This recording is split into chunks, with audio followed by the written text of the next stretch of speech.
Cue the music. Let's put it up for the weekend warriors. It's the Racers and Rental Cars podcast with your host, Top Fuel Cam, Cameron Foray, and his co-host, Mr. Top Sportsman, Don O'Neill. Keep on till they can't ignore you. Let's put it up for the weekend warriors. What's happening, Don? What's going on, Cam? West Coast Cam? Oh, just enjoying this California winter. California winter. I'm over here. It just finally finished up today. It's been raining, it seems like, for 10 days straight. And someone actually had the audacity to get on the news the other night and say that it's supposed to snow next week. Somebody needs to punch that guy in the throat. I'm sorry about your luck. What luck? Are you kidding me? I'm over here. I'm going to get snow. Hey, you could always come visit. Oh, my God. You could join in on the garage sessions here. Instead of doing it from your office, you could do it in my office, a.k.a. my garage.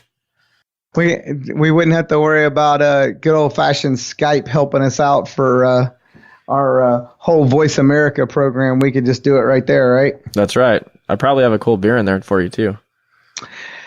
That is the one thing that your garage has that my office does not have, and that is a refrigerator with a cold beer. And yes, that was a self-induced plug for someone to please send me a refrigerator that will supply beer for it.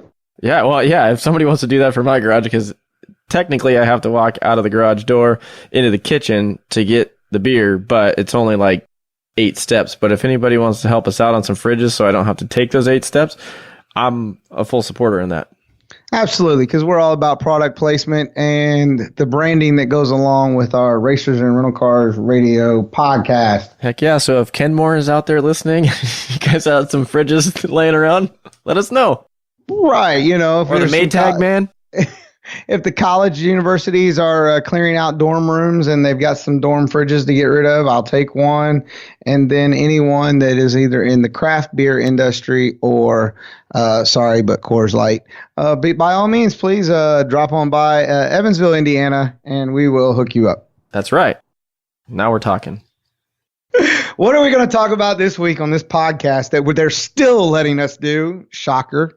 Well, I mean, I know we talked about trade shows and all that stuff, and with it being the winter time, there's all kinds of stuff like that going on, but we get the conversation, at least I get at work all the time, about B2B.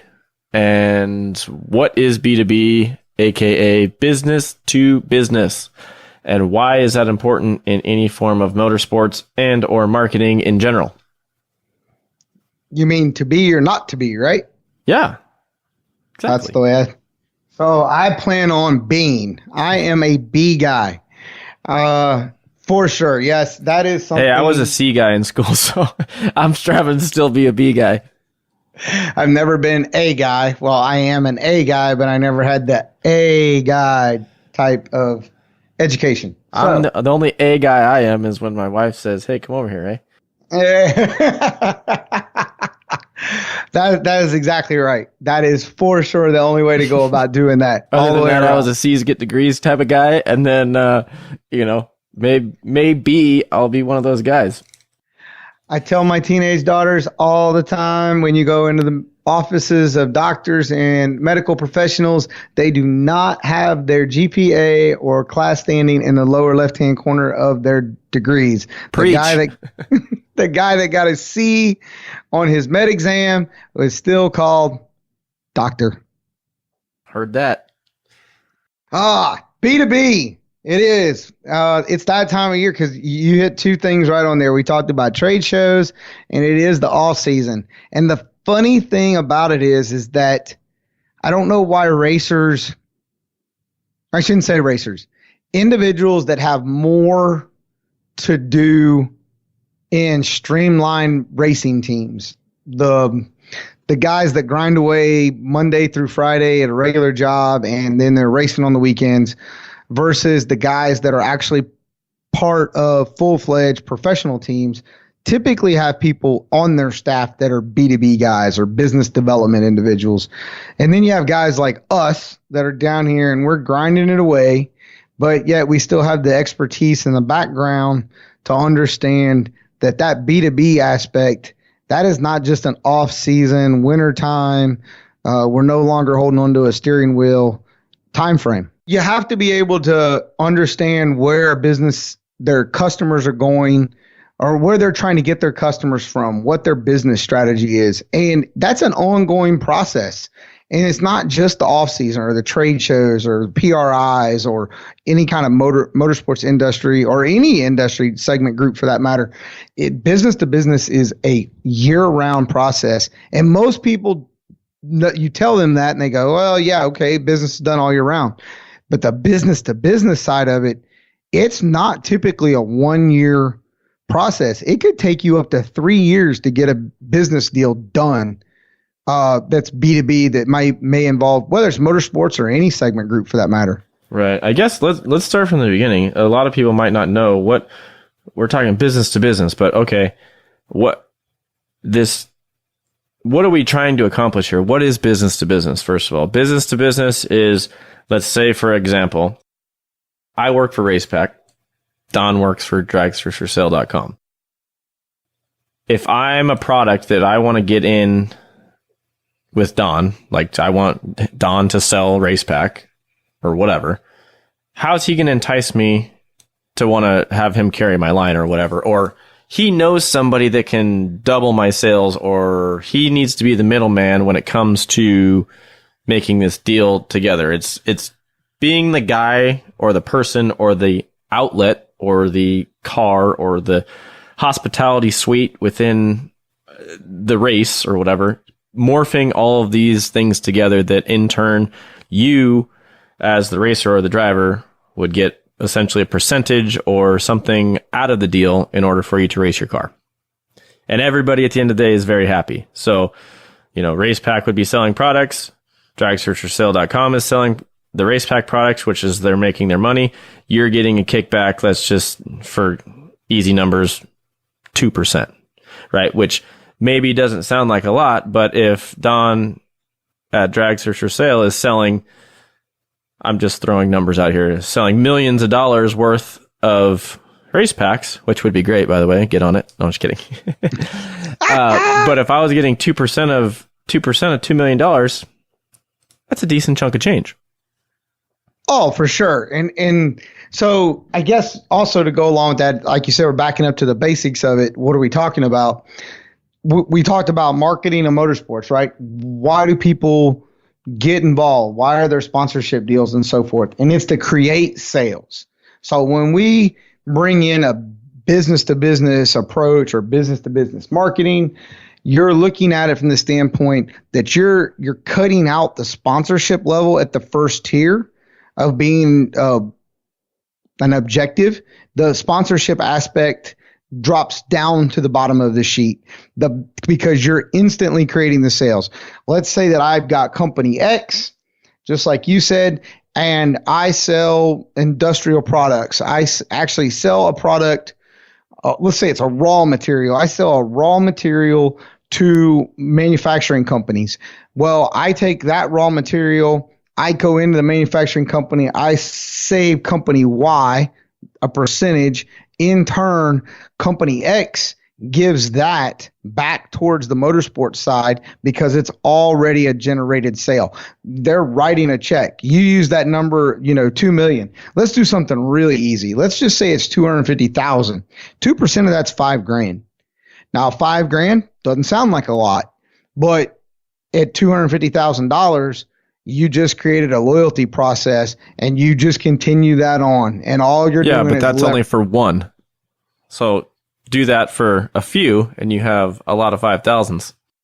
Exactly. You're creating a lot of Benjamins. And so that's what you're going for. And that opens up the doors so many times to companies that atypically are not answering emails. They're not taking phone calls. They're not interested in motorsports from a sponsorship aspect. But when you find the business development guy inside those companies and his paycheck is impacted by how much money he makes, his bonuses, and you bring him sales and save them on their fixed costs, and it increases their profit margin at the end of the day, You now have a new best friend, and they're all ears because you're helping them. And we talk about helping in sponsorships, but now you're helping in sales. Right. Well, let's take it to another level. I mean, a lot of people are probably saying like, dude, $250,000. Like, I don't know anybody that has a business or whatever. Let's take another example.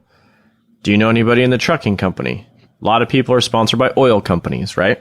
So if I'm sponsored by an oil company and I know somebody that has a trucking or a fleet, a tow service, a whatever, right? So they all need oil for their fleet of cars, right? So if you're sponsored by, let's say, Lucas Oil or whatever, and you know a guy that owns 100 cars that probably changes and they drive around continuously and they need oil for their car, I'm sure you might be able to put something together if you were the middleman and say, hey, why don't you buy all this Lucas Oil from my sponsor over here in X? And, you know, even if you're not getting money at the beginning, right? Like you're not getting the 1 or 2 or 5 or 7%, whatever percentage kickback on your first gig, you just made your oil sponsor very, very happy. And therefore, you're probably going to end up getting renewed for the next year. And then maybe there could be a more financial commitment. Well, hey, you guys saved us, or you guys brought us $20,000 in sales in oil, so I'm going to give you 10 cash as a thank you for the next year. And then your trucking fleet or tow yard or whatever, they got a pretty darn good deal on the oil. They're saving $4 a quart or whatever. They're probably pretty happy, saying, oh, wow, man, like, thanks, I appreciate that. All the money I saved, I'm just going to put it into your racing for next year. Voila. It's possible. Yeah. Hey, those are the types of deals that people just, you know, and you said that you might not be getting your 1, your 2, your 3, or your 7. A lot of times, you know, when people ask me, I tell them, look, don't try to hit the home run on your first go. Make your deal an elevator deal and make it over a long term. Give me 1% the first year. Give me 2% the second year. Give me 3% the third year, and make it at the end of the year over all the sales that I bring to you. Not just one deal. Mm-hmm. I bring you $1 million worth of sales. Then, hey, that's a pretty good chunk of change. But at the same time, don't be greedy about it and be open-minded and get those deals. Right. A lot of people think that a lot of this stuff is just a onesie twosie thing or whatever. Like a lot of these big pro races, whether you're drifting, racing off-road, boats, cars, planes, trains, I don't know, whatever. This stuff has to be nurtured. Biplanes. Yeah. This stuff has to be nurtured. It's not something that you're just going to like, oh yeah, like, I mean, the idea might pop into your head quickly, but to facilitate all this stuff, and you know, you're talking vendors and you're talking all these things that they probably already have a relationship with said vendor or whatever, and you're trying to get the competing vendor in there to, you know, because it's going to help you. You're going to be messing up a relationship on the back end too. So you got to realize you got to make the deal sweet enough to justify them jumping ship on their situation, aside from what you're even trying to do. And that's why I tell people, don't be so greedy up front, because there might not be enough meat on the bone on the first go around to make it worth it. Exactly. That's for sure. And out here, the one, so, you know, we all have people that we kind of look at, right, and kind of judge or see how they do things. My big one for me personally and professionally that I look and judge off of is the Penske organization. Roger Penske, his NASCAR program, his IndyCar program. If you ever sit around and look at him, what's he got right now with Joey Logano? Pennzoil. Mm-hmm. Roger Penske's trucking fleet across the country. How many millions of gallons of oil do you think all of his fleets go through, his car dealerships? I mean, it's never ending. Well, and then and what a lot of people don't realize is when you do this kind of stuff, that he's going racing and he's not even spending his own money. So that's the whole point of this game. Like, you're making somebody happy, plus not having to spend your own money, and you get to go play and make somewhat of a living or whatever for a lot of other people. And it's the middle money. You know, a lot of people laugh at the middleman, but the middleman is where a lot of money is made. I mean, look at Roger Penske. He had his deal with Verizon. I think he still does. So what do you think his cell phone service of choice and data? The official provider of Penske organization. I'm sure he's got a couple phones that he ends up paying the bill on. How about when he had his long-term relationship with Miller Coors, when it was Miller Lite? Yeah, they can send some of that over here, just even the product. That'd be pretty cool. I'd be down for that too, for sure. But Penske Trucking was the primary trucking company for Miller Coors when they needed rental fleets to deliver beer and product across the country from the corporation level down. All that is just stupid money that nobody's writing a check for out of their own bank account. Yeah, I get a lot of people, I don't know why, but I get a lot of people asking me, like, whenever I'm at the races and stuff, it's like they say, how do you do this? I want to race alcohol dragster, or I want to race Top Fuel or whatever. Like, you know, I mean, I always say if I had all the answers, I'd be racing 24 races in Top Fuel a year. Now, I only got to do one this year, but I also got to race alcohol and bracket stuff and a lot of that. But they say, how do you do it? This is how you do it. You figure out these things that you have over somebody else. And that thing that you may have over somebody else is the relationship with said family member who happens to be the president of Purina dog food or whatever. You know, do you know somebody in a cardboard manufacturing plant and your other uncle is the shipping manager at whatever? Purina. Petco. Yeah, whatever.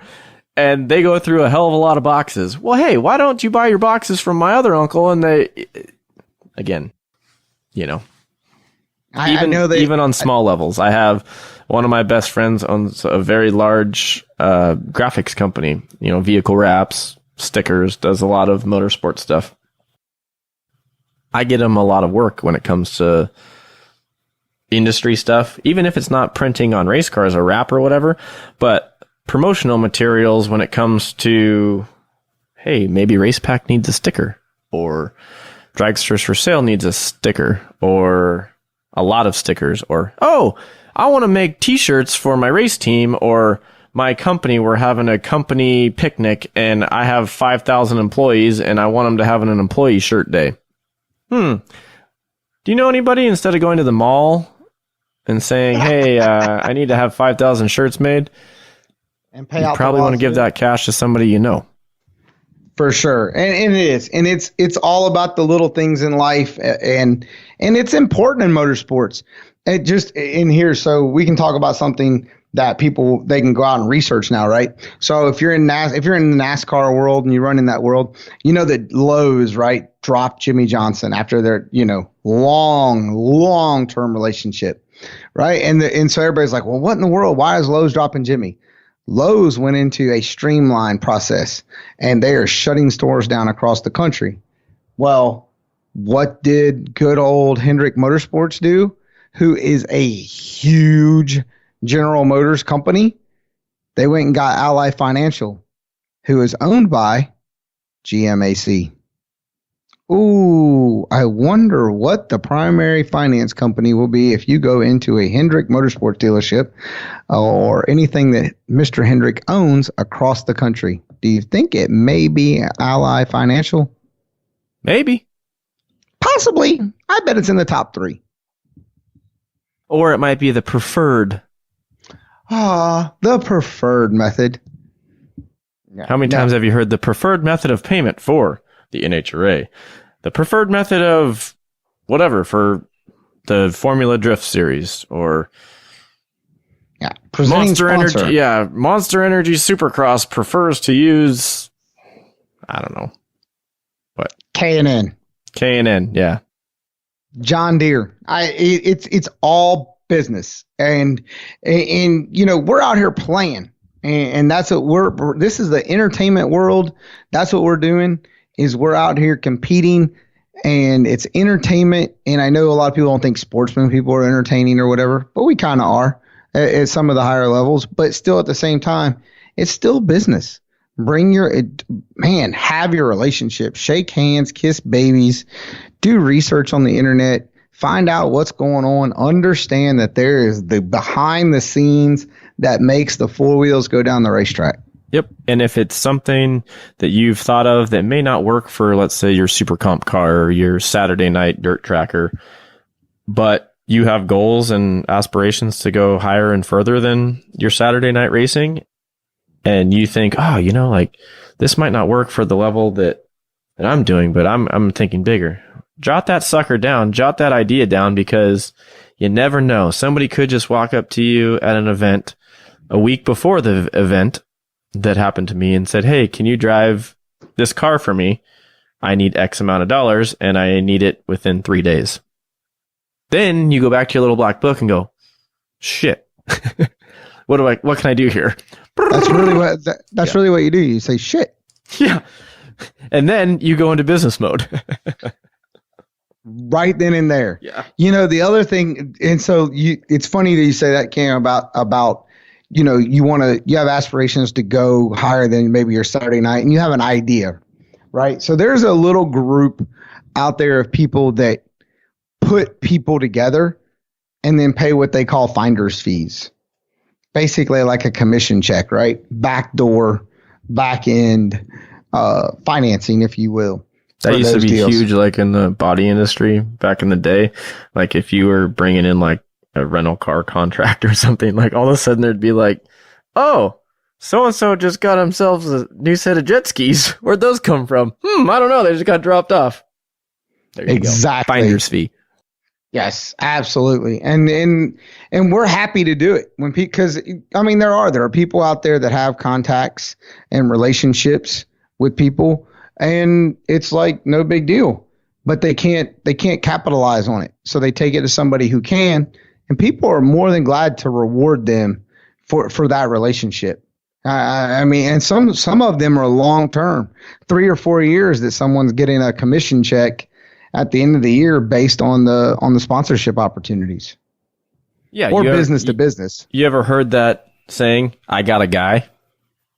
Everybody's got a guy. Everybody's got a guy. Yeah. So if you got a guy, let's get you going. Let's get that guy put in touch with some other guy that you have and make some money for that race team. For sure. And make some money for you. Yeah. Maybe you're trying to step up your program, but you got the opportunity. You need the cash flow. You need a little extra cash. There's nothing wrong with that. You just go ahead and cut a deal, and Bob's your uncle.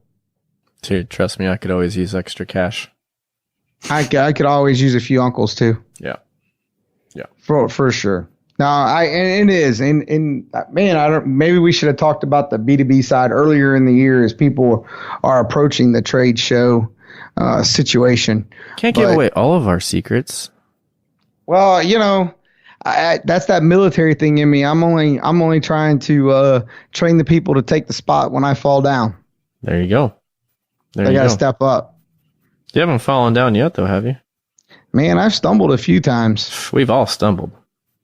But it's how quick we get back up. That's and man, right. This time of year, we got to get up quick. Mm-hmm. Because guess what? January is going to be here any second. Yeah, so it's that time of year, Cam. Hopefully, folks will start thinking about this sooner or think about it more frequently than what they typically would in their previous pastime.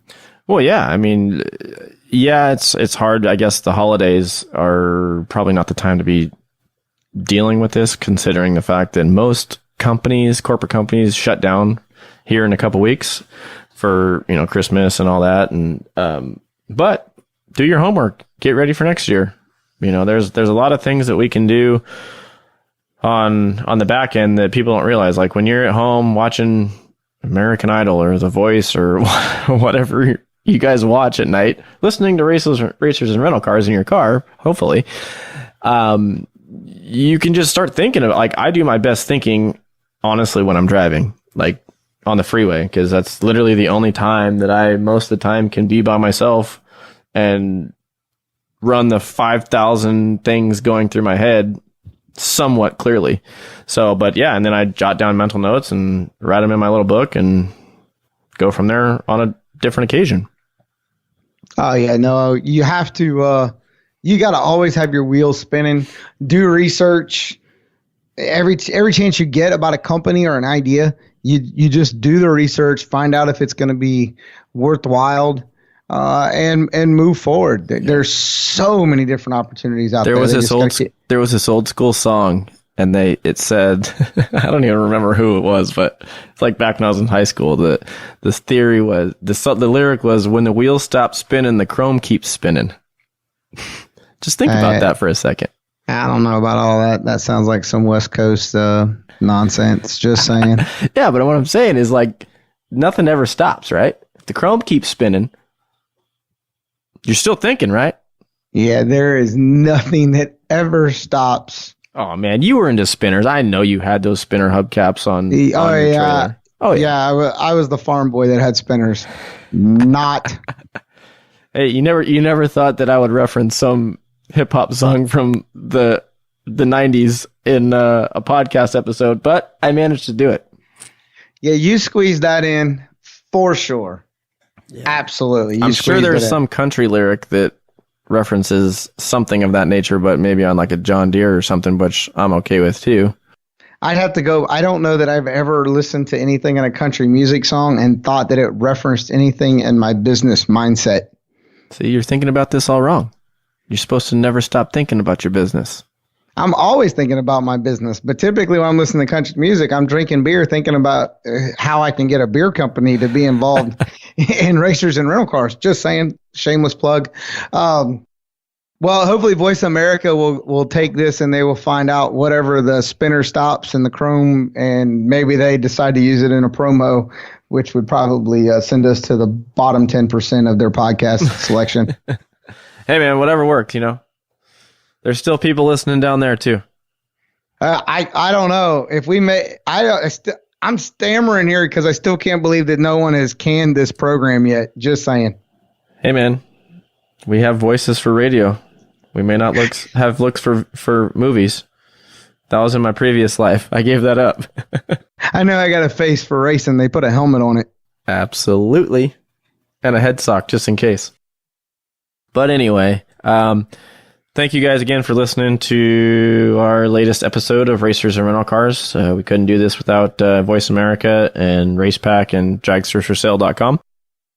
We appreciate all the feedback we've been getting on this show. It's been pretty cool. Like I went to some of the races at the end of the year, and people are asking for stickers, and they're like, what is all this nonsense you guys are talking about? But they think it's pretty cool, and we appreciate the feedback. And if you got any more, be sure to hit us up at racersandrentalcars.com. We interrupt this broadcast to fix Cam's fuck up. The real email address is hatemail@racersandrentalcars.com. And now back to our regular program. If you guys got any questions or whatever, just let us know. We're always happy to reference some sort of listener comment, question, or concern on our show. And go from there. Don, stay warm, dude. Not even funny. Later. See ya.